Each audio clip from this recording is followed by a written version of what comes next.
पहले मैं चाहता हूँ कि आप जाइए और सेनापति जी को बुला कर मेरे पास लेकर जाइए कि जब महाराज की बात सुनी, वो जब महाराज की बात सुनी, मंत्री महलों को धारा है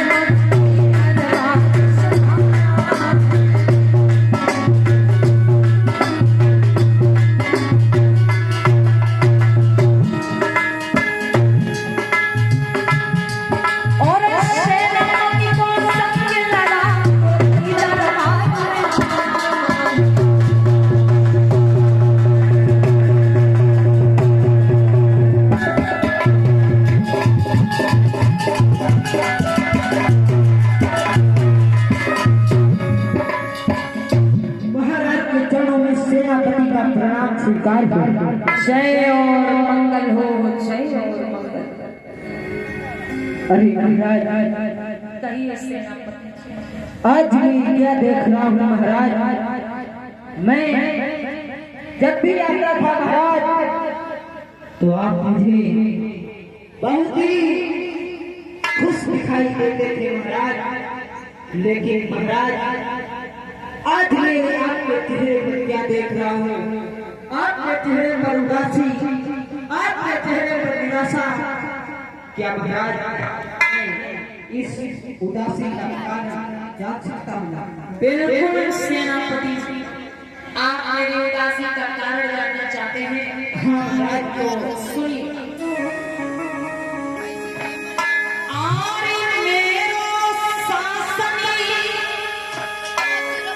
हे सेनापति जी, जी महाराज, हमारा जो साम्राज्य है, हाँ, बंगाल की खाड़ी से लेकर के ईरान, इराक, अफगानिस्तान तक फैला हुआ है। हमारा साम्राज्य बंगाल की खाड़ी से लेकर के ईरान, इराक, अफगानिस्तान तक फैला हुआ है। जी, लेकिन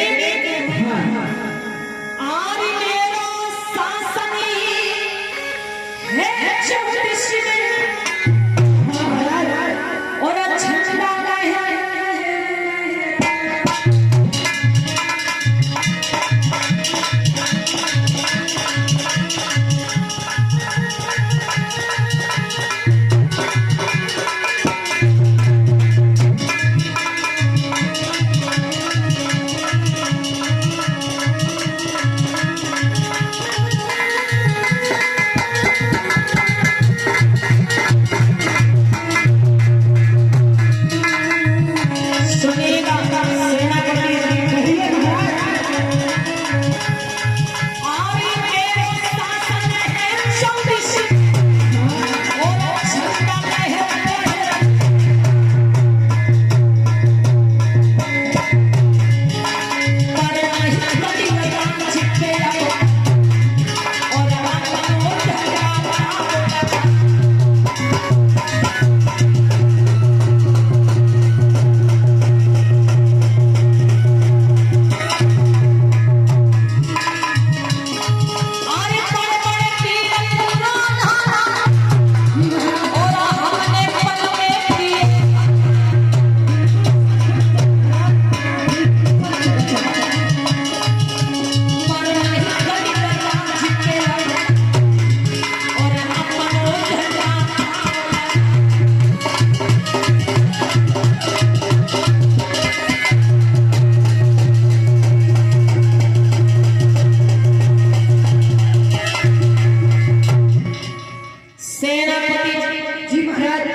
कि मेरा साम्राज्य दूर दूर तक फैला हुआ है, लेकिन बीच में एक छोटा सा राज्य कलिंग जो हमारी सीमा के बाहर है, अभी तक हम उस कलिंग को अपने साम्राज्य में नहीं मिला पाए। जी, बस यही उदासी का कारण है। अरे महाराज, इसमें आपको चिंता करने की कोई जरूरत नहीं है महाराज। आप चिंता मत करें महाराज, आप सिर्फ आदेश करें महाराज, आदेश ही। जाने सेनापति जी, हाँ हाँ सैनिकों को तैयार करिए जी जी जी और हम युद्ध की तैयारी करेंगे। हम कलिंग राज्य पर चढ़ाई करेंगे और उस कलिंग राज्य को जीत करके अपने साम्राज्य में मिला। कैसी आज्ञा है महाराज? महाराज का जय हो। मेरे बंधु, सम्राट अशोक ने ये ऐलान कर दिया कि कैसे भी करके हम उस कलिंग राज्य को जीतेंगे और उसको अपने साम्राज्य में मिलाएंगे। उन्होंने आदेश कर दिया कि सेना को तैयार किया जाए और युद्ध की तैयारियां की जाए। आज मेरे भाई किस प्रकार से सेनापति सैनिकों को संबोधित कर रहा है।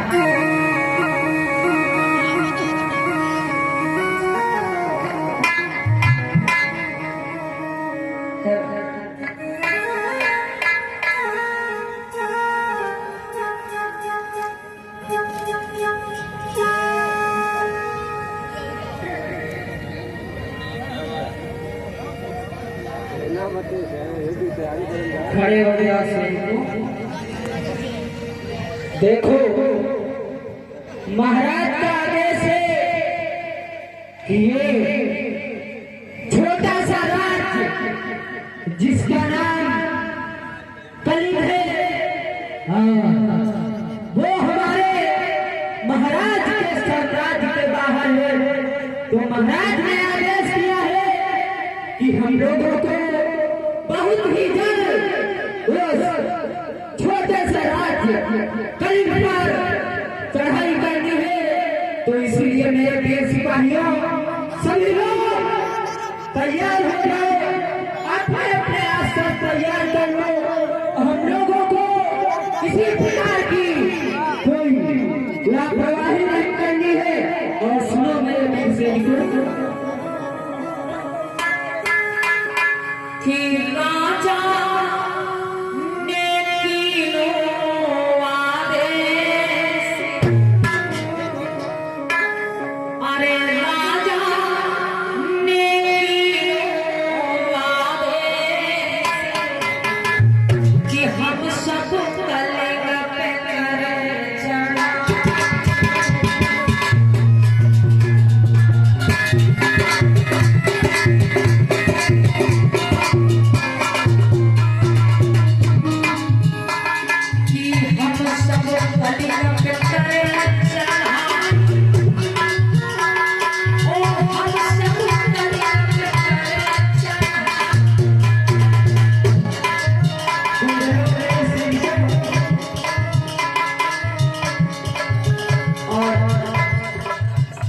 इसी बीच में आज इस ज्ञान चर्चा में आए हुए सम्मानित अतिथि परम आदरणीय सुभाष पाल जी, पूर्व प्रत्याशी 159 बेलग्राम नालवा विधानसभा क्षेत्र निवास सेवा चलाहा हदोई।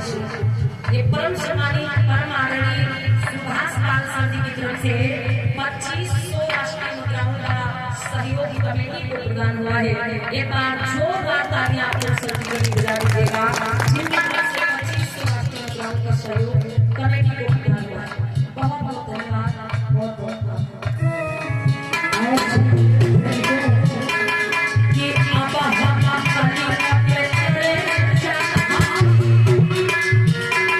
ओ अब हम कलिंग पे चढ़े चढ़ा, कि राजा ने तीनों आदेश, अब हम कलिंग पे चढ़े चढ़ा।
क्या करते हुए आओ कुर्सी पहुंचा दीजिए।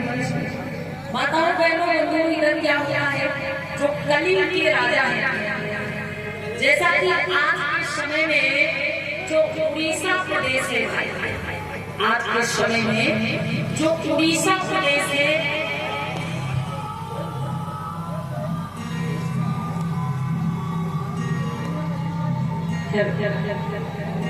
तो अभी आगे का पावन अवसर आप देखें और बहुत ही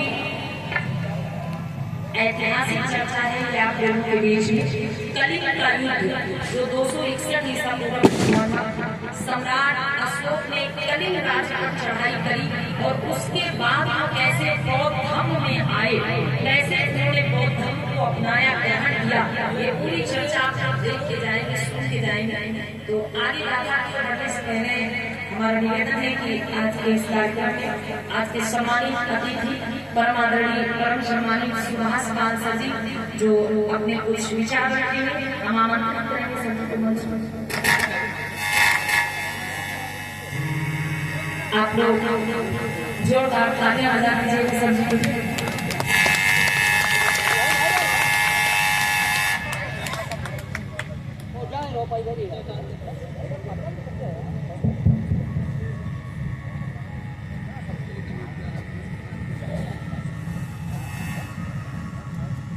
आज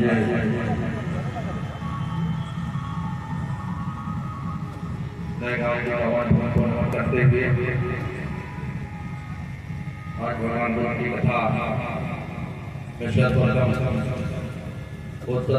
बाबा साहब भीमराव अम्बेडकर के चरणों को नमन करते हुए श्रद्धासुमन अर्पित करते हुए और आज इस कार्यक्रम कथा वचन के रूप में बहन संगीता बौद्ध की का बहुत बहुत आभार प्रकट करते हुए कि आप यहाँ पर आई, हमारे तमाम जो धरती माताएं बहने हैं और तमाम नौजवान साथियों का मार्गदर्शन किया, उसके लिए बहुत बहुत आभार।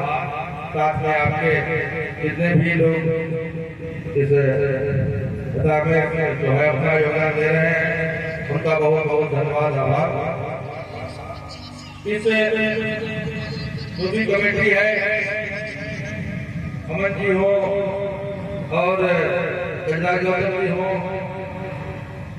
रामचंद्र जी हो, संतोष गौतम जी हो, सभी का बहुत धन्यवाद, अभिनंदन। साथ में बैठे हमारी माताओं बहनों को प्रणाम नमस्कार और बड़े बुजुर्गों को नमस्कार, भगवान साथियों का बहुत बहुत अभिनंदन, स्वागत। साथियों, हमें कुछ कहना नहीं था, आज ऐसे कार्यक्रम में बहन जी से ही सुनना है। ये नेता लोग आते हैं, राजनीति की बात होने लगती है, जो भगवान पर खड़े होते हैं, लेकिन हमको कोई राजनीतिक बात नहीं करनी। मैं तो आप सभी बड़ों से, माताओं बहनों से, नौजवानों से बस यही बात कहना चाहता हूँ कि जो बहन जी बता के जा रहे हैं उसको कुछ परसेंट 10-5% तक ही अपने हृदय में रखना। ऐसा मत करना कि पूरा इस काम से पूरा इस काम निकाल दिया। कुछ विचार, कुछ बताए गए बातें जो आपको अच्छी लगे जरूर धार करना। और भगवान बुद्ध की जो करुणा आप लोगों पर हो और साथ में जो भी कथा के बारे में उनके जीवन के बारे में जो बातें हो रही उन पर हमारे करिए। इन तमाम बातों के साथ में मैं तो यही बात कहूंगा कि बाबा साहब की भी चर्चा हुई होगी, बाबा साहब के विचारों को अपने आप पढ़िए लिखिए और अपने बच्चे रखिए। अपने जो है अगर आप बाबा साहब के विचारों को कुछ एक प्रतिमा पर चल में कुछ परसेंट भी तो निश्चित तौर पर आपका जीवन बदल जाएगा। इन तमाम बातों के साथ में मैं पुनः बहन संगमित्रा गौतमी का स्वागत अभिनंदन करते हुए और यहाँ पर बैठे हुए सभी माताओं बहनों बड़े बुजुर्गों को प्रणाम नमस्कार करते हुए नौजवान साथियों का अभिनंदन करते हुए बोचल बाबा साहब को श्रद्धासुमन अर्पित करते हुए भगवान बुद्ध की करुणा हम सब पर बनी रहे, करुणा हो इन सभी बातों के साथ में। जय हिंद, जय भारत।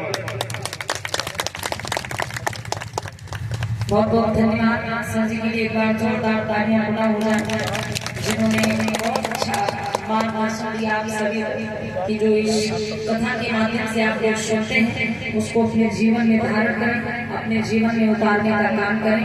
महानया हो एक बार पुनः जोरदार तालियां सर जी के लिए बजाने आप सभी पुनः जोरदार। आपका बहुत बहुत आभार, बहुत बहुत धन्यवाद। बोलिए तथागत बुद्धे। तो जैसा कि प्रश्न चल रहा था, आप सभी उस प्रश्न की ओर ध्यान दीजिएगा कि जो कलिंग राज्य है आज के समय में उसको उड़ीसा प्रदेश के नाम से जाना जाता है। भाई उस समय कलिंग के राजा हुआ करते थे महाराज अनंत पद्मनाभ।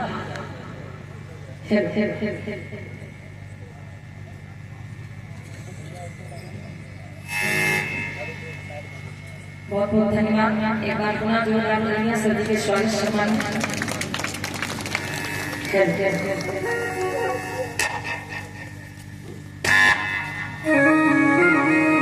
तो कलिंग के राजा इस प्रकार से शासन कर रहे हैं, जरा ध्यान दीजिएगा।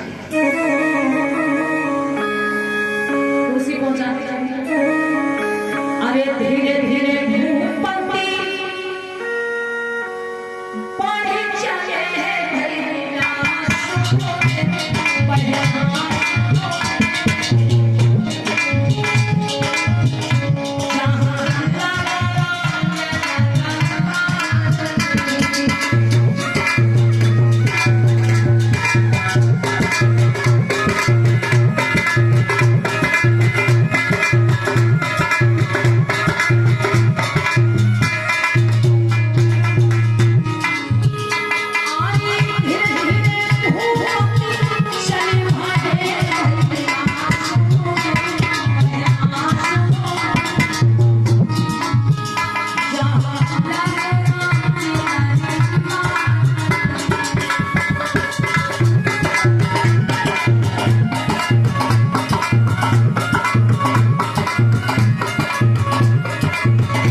वो अपने दरबार में बैठे।